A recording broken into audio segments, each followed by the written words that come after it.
Let me just record this from here.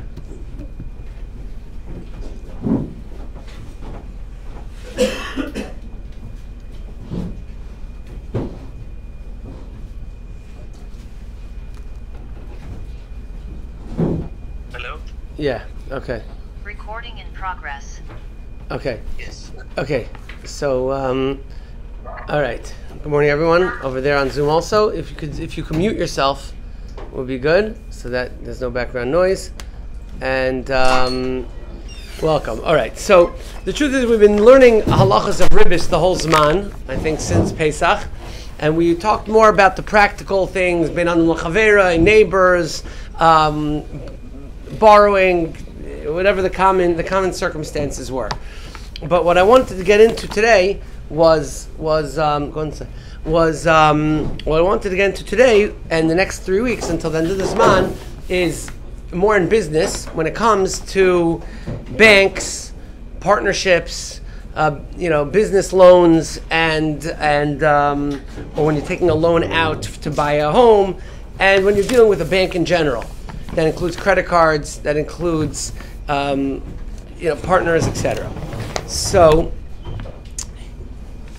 the first introduction is that Ribbis is only usher when it's talking about two Jews, one Jew to another. When you're talking about one Jew to a non-Jew, so it's permitted to charge and to pay interest. Obviously, I mean that's the pasuk in the Chumash.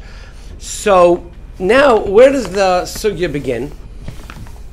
That's introduction number one. Let's give one more introduction. The other introduction is that if two Jews are being over the Issa Ribbis, so Reuven is lending money to Shimon with interest, Levi is not allowed to be a guarantor on that loan. That's called an arev. And an arev is aser.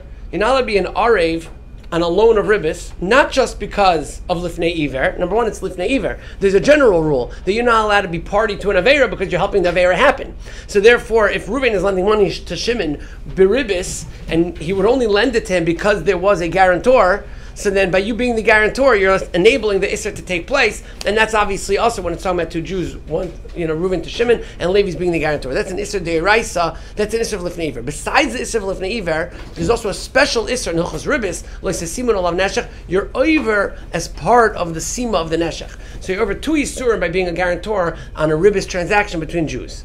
Okay? That's introduction number two.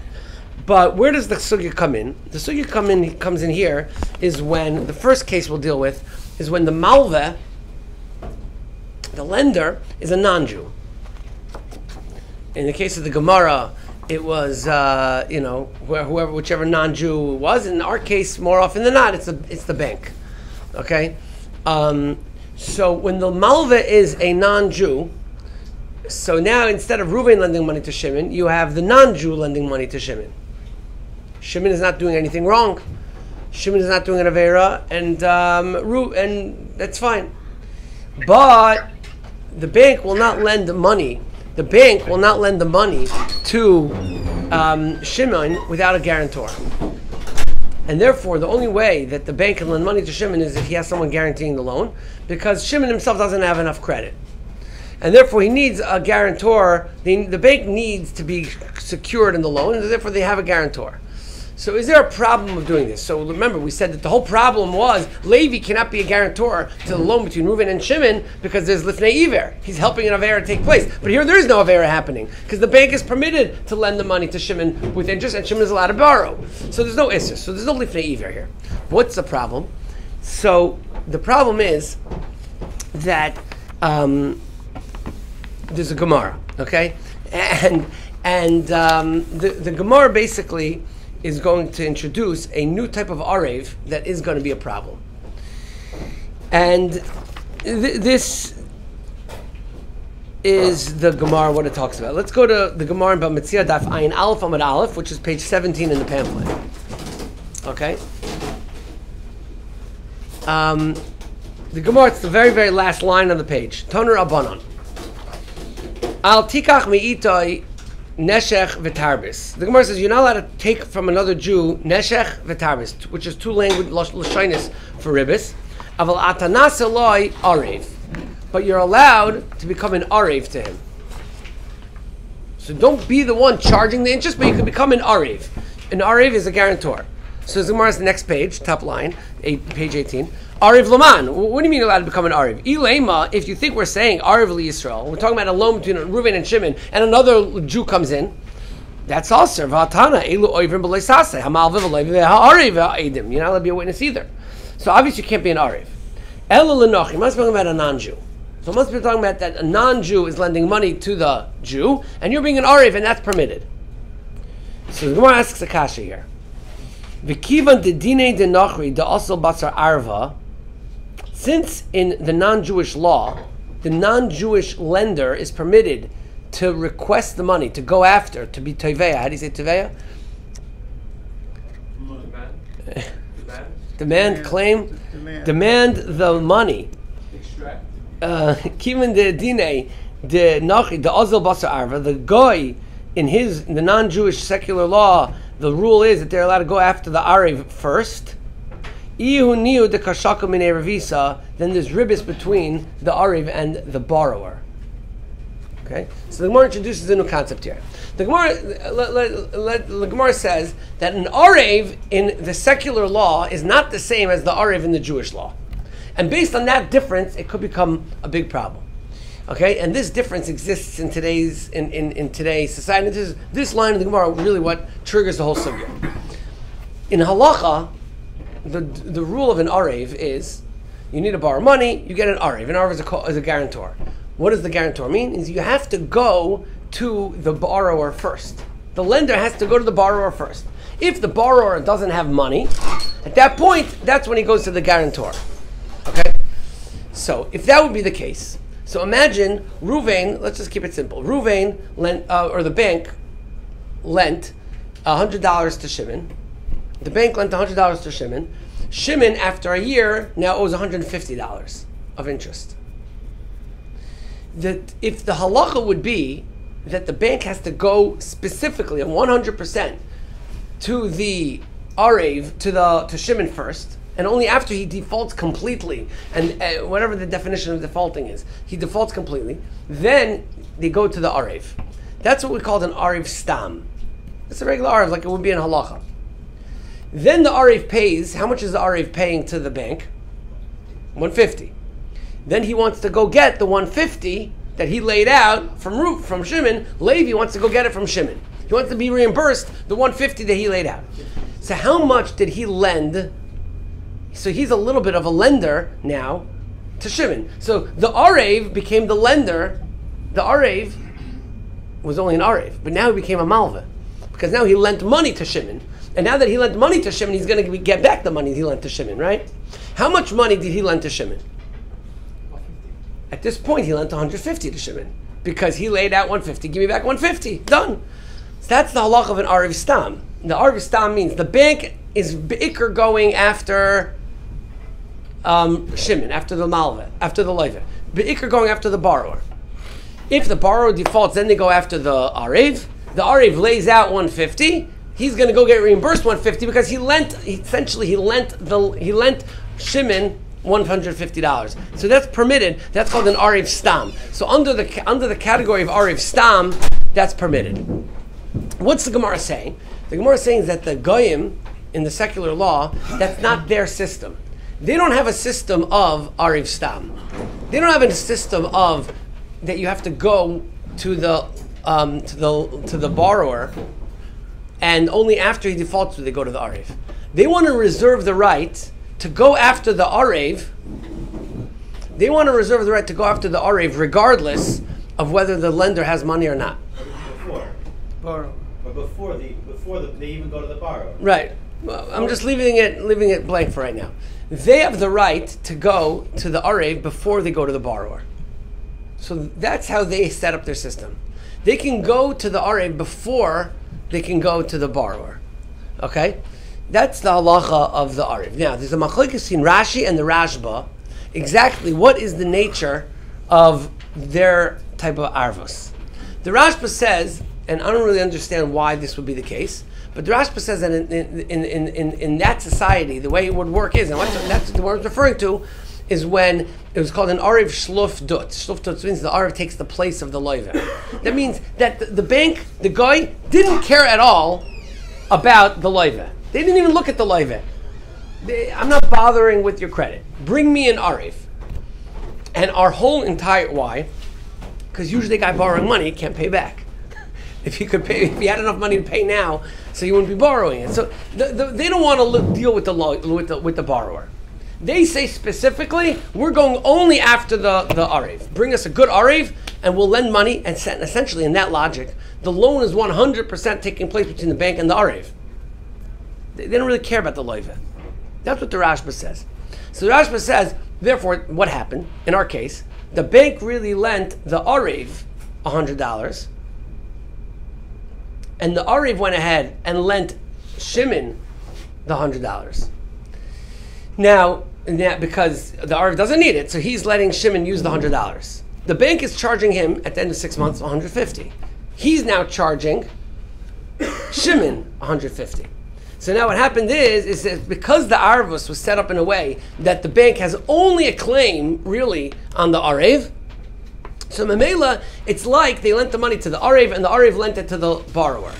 So Mamela, the bank lent. So basically, what happened was the bank lent the Arev 100 for 150, and the Arev lent the borrower Shimon 100 for 150. So when he gets reimbursed 150, he's getting reimbursed Ribbis, which according to the Shach and the Taz and most Shitas is Ribbis Ktsutza. It's Mamsh Ribbis Deiraisa in that case. James would usually go after an Arev first. Well, that's what I'm saying. So this is in the ancient Babylonian. This is in the Gemara's Arev. This is the Rashba saying. This is the Gemara's Arev, according to the Rashba. So according to the Rashba, the Gemara's Arev is the only time that the Gemara is saying it's aser. You're saying a scenario like ours is more closer to Arev Stam. Maybe it would be different. We'll get right. So that's what we're going to get to in a minute. But this is the Rashba's shita. So according to the Rashba, maybe like you're saying, in our banks it wouldn't really be that type of system. Regarding the Arev, isn't it like assumed that if borrower defaults, they'll have to deal with the Arev, and maybe there's no issue of Ribbis, because the whole point of the Arev is that it's guaranteeing the loan. So in the event that Shimon defaults, there's going to be a situation where he's going to have to pay that extra $50. In the Arev Stam scenario? Yeah, doesn't that make it in a way where it could happen, and or else we wouldn't have an Arev, a guarantor. Right. So, in other words, if Shimon defaults to the bank, the Arev. Yeah, but that's happening afterwards. So since that's happening afterwards, it's okay. When that happens, the loan's already at value. Right. By the time in the Arev Stam case, by the time he defaults, he already owes $150. So it's like the Arev is lending him the amount he owes now. Now, if he keeps on accruing afterwards, maybe it's a separate story. But the first payment will be okay in the Arev Stam scenario. But we're talking about the case of the Arev of the Goyim in the times of the Gemara was an Arev Shlufdutz that the entire claim was on the Arev. However, that's like you're saying is the Rashba, and that wouldn't necessarily be our case. Rashi says not like that. Rashi says that the difference between, and we'll see, that the Shulchan Aruch paskins, since it's a machlokes Rashi and the Rashba, the Shulchan Aruch paskins to be machmer according to Rashi. Okay, and what we have to pay attention to is our bank scenarios similar to Rashi. What does Rashi say? So far we have our even the Torah is you have to 100% go after the loive, and only after he defaults you can go to the Arev. Arev of the Rashba was that they don't care about the loive, they only care about the Arev, and therefore it's like two separate loans happening, one from the bank to the Arev, and then from the Arev to the loive. Rashi says that the case of that the Gemara is saying is awesome, which is what the Goyim did in those days, is what's called an Arev Kabbalon, which basically says that the bank says, you know what, I'm not telling you who I'm going after. I want to have the full right to go after either one of you. What you guys do with the money, I don't really care. Let him use it, you can use it, it's not the point. The point, as far as I'm concerned, is I'm lending money against both of your credit. You're the loive, you're the Arev, you're a guarantor on the loan, but I can go to you both. Equal, both, half. I have equal claim on both. I don't have to, you can't tell me if I went to the Arev, if I chose to go to the Arev first because I bumped into him in the store and I say, hey, can you pay the loan? So, oh, no, but you didn't go to the loive yet. You didn't go to the loive yet. I'm allowed to go to you first. I could go to the loive and say to him, and I go to him first. I can go to whichever one I want first. That's the arrangement of the Nachrim according to Rashi. He's allowed to go to the claim is equally on either one. Okay. Now Rashi says according to the Machlokes in the is this Ribbis deraisa or Ribbis derabanan? But let's understand Rashi for a minute. Now, I don't want to lose the olam. I've been preparing for 2 weeks with our Kaladni on this, and we're concerned about losing the crowd on this. But the truth is, really, to understand Rashi, why this is Ribbis, you really have to get into the lumdus of it a little bit. So I have to detour from the halacha l'maisa for a minute to get into the lumdus. And once we get into the lumdus, maybe we'll understand the halacha l'maisa a little better. We okay with that? A little detour into the lumdus? Okay. So what's pshat in the Ariv Kablon, according to Rashi? Rashi says it's awesome. So there's two ways to understand it. Okay? One way of understanding it is that basically this is according to the Mishnah's Ribbis. This is the understanding of Rabbi Kiveger, the Avnei Nezer, probably the Taz, and maybe others. That the goy lent the money to one of these two. He's reserving the right to choose who's going to really be his loiva, who's going to be the borrower. Whichever one he ends up claiming from, lemafreya, retroactively, is considered the one that he lent it to. I mean, I'm putting out money to either one of you two. I'm not decided yet who I'm going to claim. I haven't determined who am I going to make my claim against. But whoever I end up making my claim against, that's my ikr claim, and you're the loiva as far as I'm concerned. You're the ikr loiva as far as I'm concerned. Okay? Then, okay? So now, if that's what happens, so that's one way to look at this. So let's think about what happens. So the bank lends money to one of these two. Let's call him Shimon and Levi, right? Shimon is the one that needs the money. So Shimon takes the money. In the end, the bank bumps into Levi, and they claim the money against Levi. So what happens? It's as if the bank lent the money to Levi. So how did Shimon get the money? But Shimon is the one that's been spending the money this whole time. It must be that this is Rashi. Then it's as if Levi lent the money to Shimon, and any interest that the bank charged him, he charged Shimon. So now the bank lent $100 to one of these two people. The bank ended up going after the guarantor. So now the bank lent the guarantor $100, and at a rate of they get back $150, and then the guarantor went ahead and lent it to Shimon. $100. When he gets back $150, the guarantor is charging Shimon the $150. For Lebafreya, he was like the rat, right? So retroactively, it's like the Rashba. This is one pshat. Okay, so according to that, it's mamash Ribbis Ksutza, right? Or Tzarech Ribbis, whatever. But this is one way of understanding it. The other way to understand it, maybe is a little differently. The other way to understand it is that perhaps that it's like he lent the money equally to both. Not that it's retroactive. He has a taina on both. So it's $50. He lent $50 to both, and each one is guaranteeing the other half. Right? So it's like I lent $50 to both, but I can claim $100 to either, because each one of you is a borrower on 50 and an arev on 50. Right? So, but if you go like that, then it's also on the $50, it's like the Rashba. Right? So right away, he lent $50 to the arev, and $50 to Levi, and $50 to Shimon. Right away, Levi lent the 50 that he wasn't using to Shimon.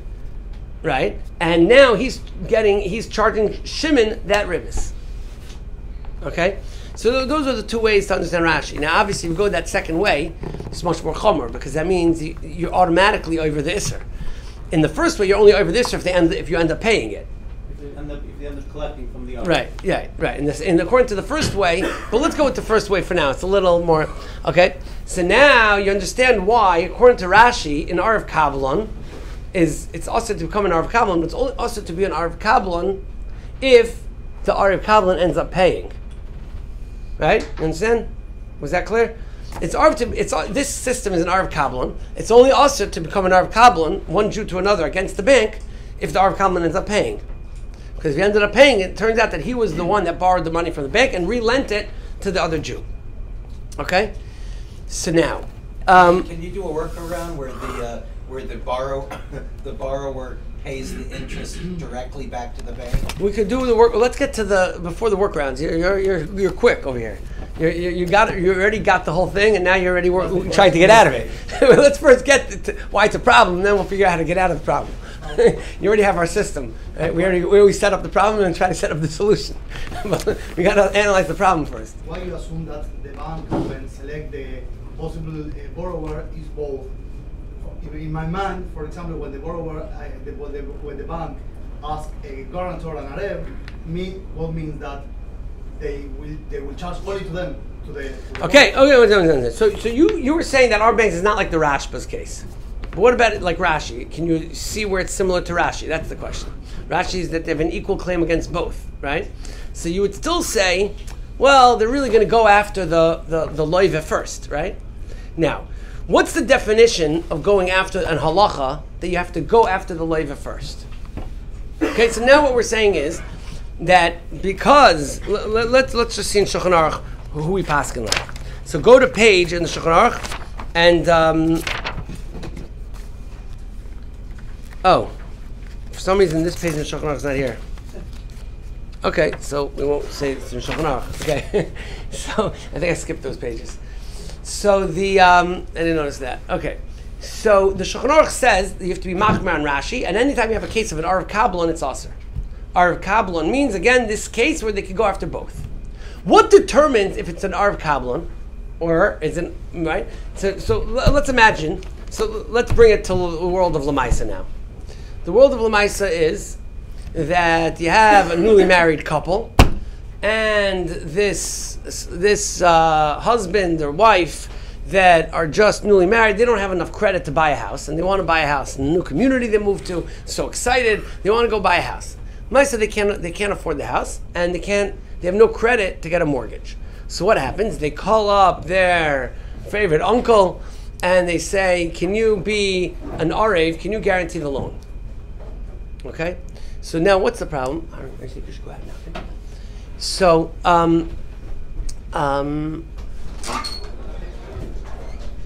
so what happens? So the bank sets up a system that you're going to be a guarantor, that the uncle is going to be the guarantor. So we're going to have, let's call the husband is Shimon and the uncle is Levi, like in our case, Shimon and Levi.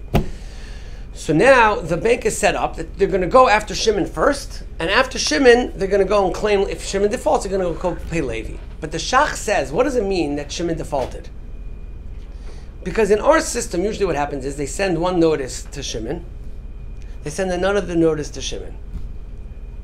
Maybe by the third notice, they're going to already go after the guarantor. Right? Is that considered that they're completely waiting for Shimon to default before they go to Levi? The Shach says that the only way it's considered that an Arav Stam is if they actually take Shimon to court and they try to do everything, all the assets, try to get all the assets of Shimon. Shimon literally can't pay anymore. And once they're finished, they have no assets to deal with from Shimon, they go ahead and claim the money from Levi. That's not the case in our case. In our case, 1, 2, 3, they're finished, they're sick and tired of getting ignored by the mail, they're going to go on and go claim the money from Levi.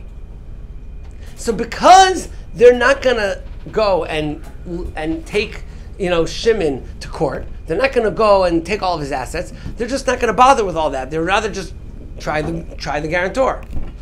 So Mamela, the Shach says that's called an Arav Kabbalah, not an Arav Stam. It's called an Arav Kabbalah. That's considered that they have an equal claim to Levi and to Shimon. It means basically they could choose who they want to go to. Now, yeah, they're going to send the notice to Shimon first, but they reserve the right to basically, after sending a couple notices, to go to Levi. So Mamela, it's considered that they have an equal claim against Shimon and Levi in halacha. So what happens? So now you're an Arav Kabbalah. We already said, according to Rashi, an Arav Kabbalah is a problem.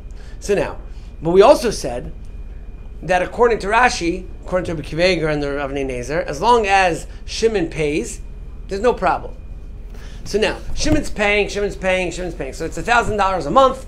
Of the $1,000 a month, $999 is interest, $1 is principal. Okay, whatever. So he's paying $1,000 a month, and Lemaisa, so let's call it, he's paying $1,000 a month. Let's call it, it's $500 interest, $500 principal. Okay? 1 month he can't pay, and Levi has to pay. So the bank goes to Levi, and Levi gives $1,000. What happened at that moment that Levi gave $1,000? According to Rabbi Kiva Rashi, what happened is that if Levi gives $1,000, it's considered that the bank lent Levi that $500. Then Levi went ahead and lent that $500 to Shimon, and he's charging Shimon the $500 interest that the bank charged him. So now he did Ribbis K'tzutza. So instead he was doing. It's on the payment. So now Levi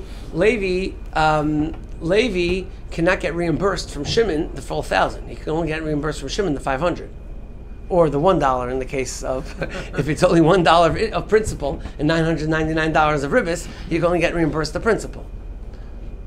Okay, so this is a major problem. What if they agree on that? What did they agree to? They agree. Levi agrees that he'll give the extra $500 and he won't claim it to Shimon. You're saying what? Okay, you're already up to what? The first step is to realize that this is a problem, right? The first step is to realize that this is a problem. So if this is a problem, so now every loan nowadays requires. Many loans require a guarantor. So most times it's going to be a pretty big issue, because a guarantor means an Arv Kablan, and if a guarantor means an Arv Kablan, so now it's if he ends up paying, it's like he did this Arv Kablan, he ended up paying the Ribbis. In these days, with your Arv, the bank is first going after the asset. They can't recover money from the asset. Okay. Then they'll go after the okay. thing. So question. So Mr. Fatman is asking a question, which is mechaven to the Shach. The Shach has a yisoid called a mashkoin toiv.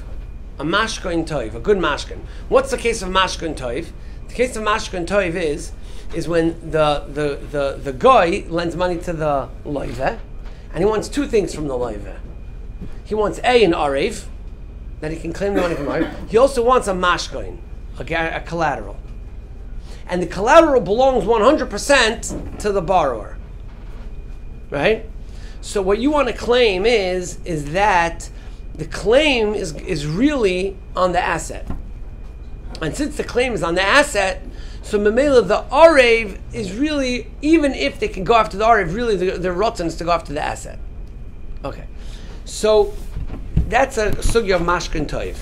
So now I'll read you what he says here. Yisrael shalava me'akom oimi bank b'ribis v'yesh l'loiv mashkin toiv ba'ofen she'ikr samchas ha'ak akmal mashkin.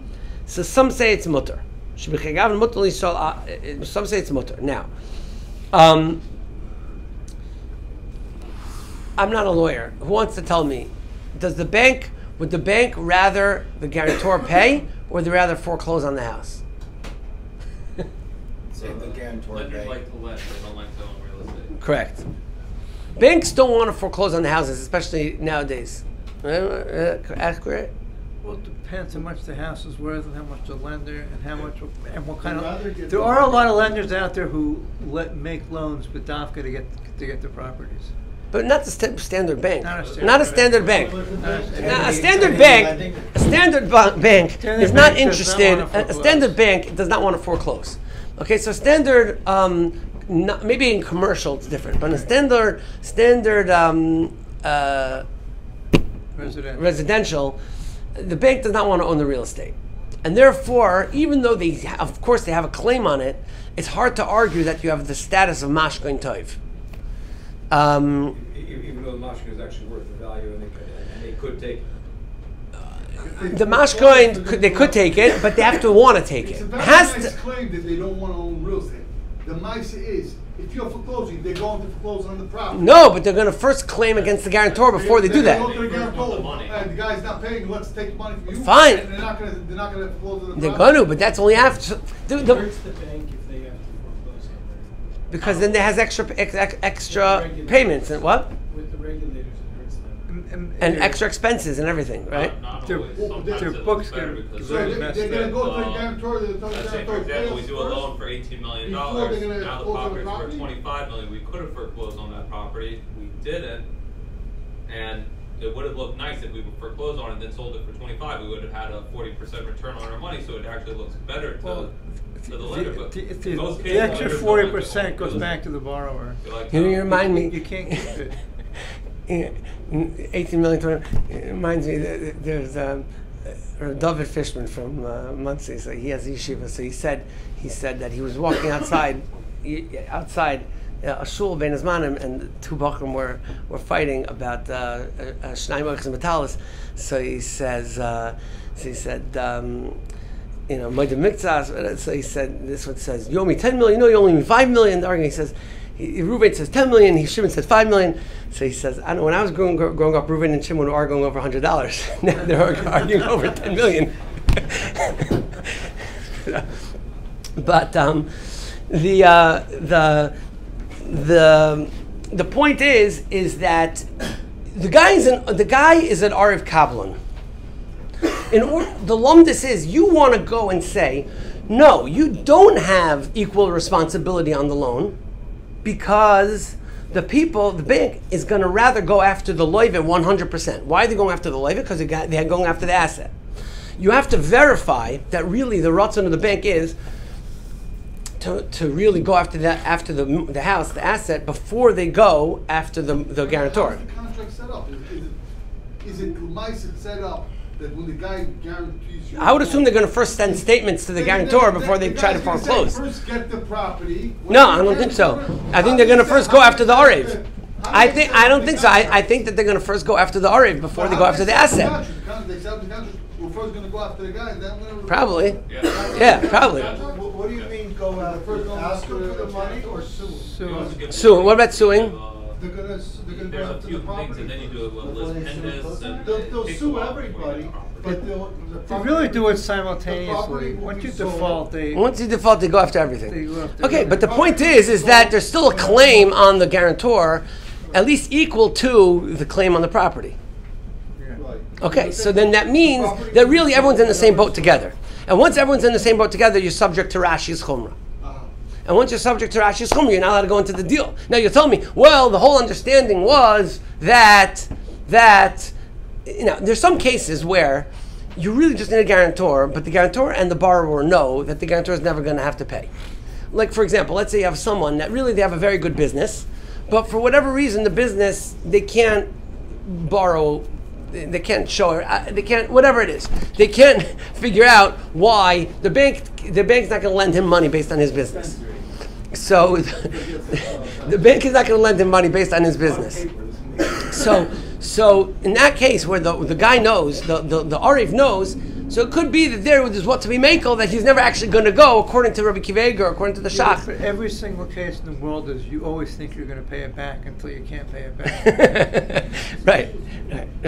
I mean, it's like No Arav is going to go in like it's like the Mashgiach used to always say. He says, "Lemaisa, you put on a seatbelt, but you don't actually think you're getting into an accident because if you did, you wouldn't get in the car. But Lemaisa, you're going to wear a seatbelt. So it's the same thing. You need an Arev. Yeah, I'm not going to pay, but Nowadays you have this, it's like a Patsy signer, where the guy's worth $250 million and you pay him a few extra percent just to sign on the loan because the first guarantor isn't worth the loan. But meanwhile, this Patsy signer is signed on 100, even 200 loans.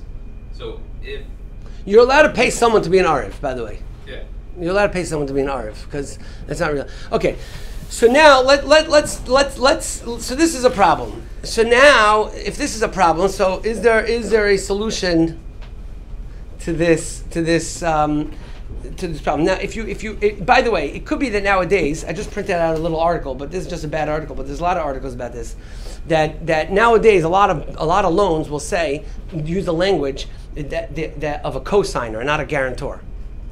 Now, if you're doing a co-signer, then a co-signer is for sure worse than a co-borrower or co-signer on the loan. Definitely has equal achrayas to the loan, And it could be that in that case it's like the other lumdus. It's like they're both borrowing 50% of the money and being an arev on the other 50%, which would mean that you wouldn't be allowed to do it even if you don't have in mind to pay, and it would be also to do it from day one. Because that means that right away you borrowed the 50% of the money and gave it to the other guy and asking him to charge it. Okay, so this is if it's a co-signer situation, it could be as opposed to a guarantor. Co-borrower, co-signer is on the lease, but a co-borrower could be a lot worse than a guarantor, and you don't have the heter of I'll wait to see if I end up paying. Yeah, because you're a co-borrower. Because you're a co-borrower, it means you borrowed from the bank immediately. Now what? Right. What's today? Today they're both right. They're both out there. What? All the 1031s have text. They're co-borrowers. Okay, so a co-borrower is a lot more of a problem. So if you need a co-borrower. Yes, if you need a co-borrower situation, then you really need to figure out how are you getting out of this problem. Now, normally, obviously, the problem is the way to get out of most things is heter iska. But I've never written a heter iska on this because I'm not sure. I don't know how to, because normally heter iska is very simple. Heter iska is that you're lending someone money.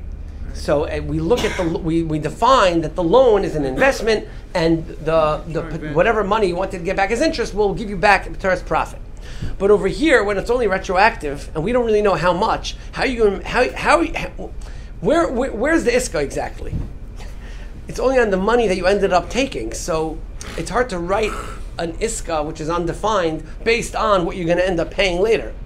So it's a little bit complicated. There are, but they didn't know how to do it.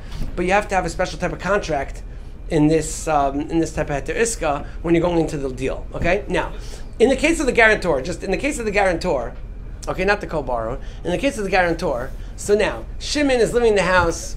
He's making his payments. Everything is good, and then all of a sudden, he loses his job. He runs into a bad tekufa, and he can't make the payments. So the bank now wants Levi to pay. So what should he do? Should Levi, if Levi pays, in our case, if Levi pays the $1,000, which is 500 interest, 500 principal, he's not going to be able to be reimbursed $500. Right? He's going to lose out 500. So what should he do? So it's a very simple eitzah. Instead of paying the 1,000 to the bank, what he does is he lends Shimon $1,000 outside the arvus. Separately, I'm going to lend you $1,000 and you pay the bank. And now, if I lend you $1,000, you pay the bank. So now I made a new interest-free loan of $1,000, and now Shimon ended up paying the bank that month, and now you can get back the full $1,000. Now, that's the proper way to do it. And if you went to the shir and you know that this is going to be now, what happens if Levi calls up Shimon? If Levi calls up Shimon and says, Levi says, look, you can't make the payment this month. I have to make the payment. I want to lend you the money. So, fine, lend me the money, I'll pay. Yeah, but we don't have time. So can Levi pay the bank directly, but not out his own claim, out to shliach from Shimon?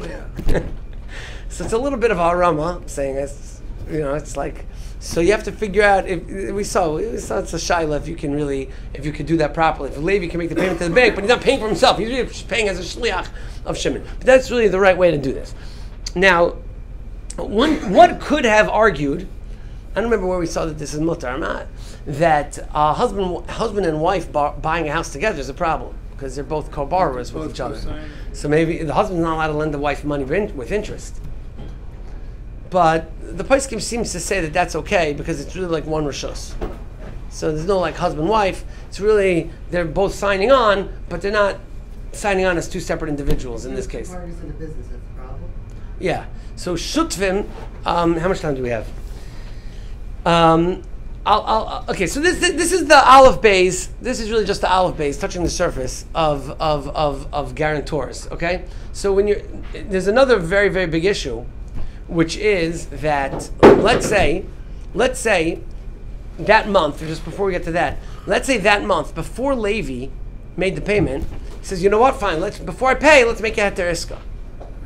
You can't do that either, because you cannot do a heter iska after you've given the money. You can only do a heter iska before you've given the money. So you can't just do a heter iska. Not only that, what happened? Can Levi pay the $1,000 and say to Shimon, I'll pay the $1,000, but I don't want to give you, but I'll only make you pay $500. So that's okay, right? But it could be that you can't do that because retroactively, it turns out that he charged the money with interest. He's just being mochel on the interest, but it could be retroactively he did the loan. So it could be even retroactively it's a problem. So it's another thing to think about. Okay, so so the bottom line of this is that anytime you're a co-borrower or a guarantor on a loan from a bank, you have to really work out that it's being done properly, and it can lead to some big issues. Okay. Now, I'm not talking about a case where what happens is that the newly married couple. In this case, the newly married couple is borrowing the house. They're buying the house, they're getting a mortgage, but they're using the father or the uncle as a guarantor. There are some cases that the newly married couple has such bad credit or such lack of credit or income that they don't even bother with that. The uncle or the father just buys the house straight out and basically he's buying the house, but really he's giving it to them, and they're living in it, and they're paying the monthly payments. I'm not even talking about that. That's a whole different scenario, because since he's not borrowing at all, that could be much worse. Okay? We'll talk about that next week if we get to it. Okay? Now, one other common scenario of arvos is a shutvis, is a partnership. There's a lot to talk about in a shutvis. But let's just introduce the problem, and we'll introduce the problem, and we'll get to the details next week. But basically, the problem with a shutvis is the following. Reuben and Shimon get together and they have a business. So Reuben and Shimon are friends for now, and they start a business together. So they start this business and they want to invest money into the business. So what do? They go and take a loan out from a bank together, and they invest that loan into the business. At the moment that they take out the loan from the bank together, so at that moment, each one is a co-borrower, and that means that each one is borrowing half the money and lending the other guy the other half. And they're both, and at that moment they're being over this Ribbis. So if the bank sets it up, which I don't think they do, if the bank would set it up that you're co-borrowers and each one of you is only responsible for half. No. What? No such thing. No such thing, right? So that means each one is fully responsible for the whole thing. Okay. So each one is fully responsible for the whole thing, but they're lending half it to the other guy. So if they could borrow it in the name of the business, so that's okay, because now the business is borrowing it, and the business is its own entity. So that a corporate business with shutfim, and they're borrowing it, and the assets of the shutvis are what's the assets of the business are what's being leveraged against. But again, now what comes out for a problem? Let's say the business is borrowing it, but they want personal guarantee from each corporate owner. So now there's a triple problem. Now each one is an arev kablan on the business's loan, so it's the same thing. Right? So right? So it doesn't really help. The only way it would help is if the business takes out a loan and shame the business, and that's it. But normally I think that the business wants a guarantor. Now, what happens if can the bank take the guarantor only kifi his ownership in the business? If he's a 50% partner, so they'll guarantee what? They could, but it's very unusual. They could do whatever you want to do. That's right. What? They usually want as much as they can. Right. They So could do it in certain that means they're going to want 100% It's usually guarantee. It's usually joint and several Now, liability. what?